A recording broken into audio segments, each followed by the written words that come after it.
ተመልከቱ ኤርምያስ 18 ቁጥር 1 ላይ እንደዚህ ይላል። ከእግዚአብሔር ዘንድ ወደ ኤርምያስ የመጣው ቃል እንዲህ አለው፣ ተነስተህ ወደ ሸክላ ሰሪ ቤት ውረድ፣ በዚያ ቃሌን አሰማሃለሁ። መጀመሪያ ስፍራው ላይና ምን በል ተገኝ። ይኸውልህ ወንድሜ እህቴ፣ የአገልግሎት ስፍራሽ ላይ ስትገኝ እግዚአብሔር ድምፁን ይልካል። አንተ በተሰጠ ሙያ ላይ ዶክተር ብትሆን እያገለገልክ ነው። ፕሮፌሰር ብትሆን እያገለገልክ ነው። ሐዋርያም ብትሆን እያገለገልክ ነው። ዘማሪ ብትሆን እያገለገልክ ነው። ዲያቆን እያገለገለ ነው። በምን? በጥሪ።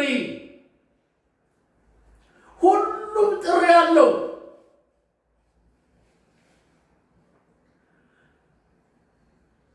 ኤርምያስ በሸክላ ሰሪ ቤት ተገኘ። ቁጥር 3 ላይ እንደዚህ ይላል፣ ወደ ሸክላ ሰሪው ቤት ወረዱ አለ። እነሆም ሸክላውን ወረዱ፣ እነሆ ስራውን በመንኮራኩር ላይ ይሰራ ነበር አለ። ሸክላ ቤት እንደገባ፣ ሸክላ ሰሪ ቤት እንደገባ ያየው ነገር ምንድን ነው? ወደ ሸክላ ሰሪ ቤት ወረዱ፣ እነሆ ስራውን በመንኮራኩር ላይ ይሰራ ነበር። መንኮራኩር ማለት የምትሽከረከረዋ ማለት ነው። ቁጭ አድርጓትና ለምሳሌ ድስት ከሆነ ወይ ደግሞ ጀበና ከሆነ ወይ ደግሞ ጋን ከሆነ ብዙ ነው የሚሰራው። ቅርጽ ማውጫ ማለት ነው መንኮራኩር የሚለው።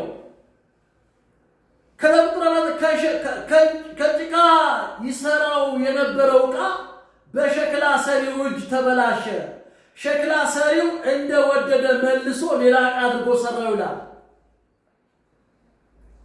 እንደወደደ ነው የሚለው፣ እንደፈቀደ። በጥሪ ውስጥ የሚሰጥህ በረከት አንተ እንደወደድከው አይደለም።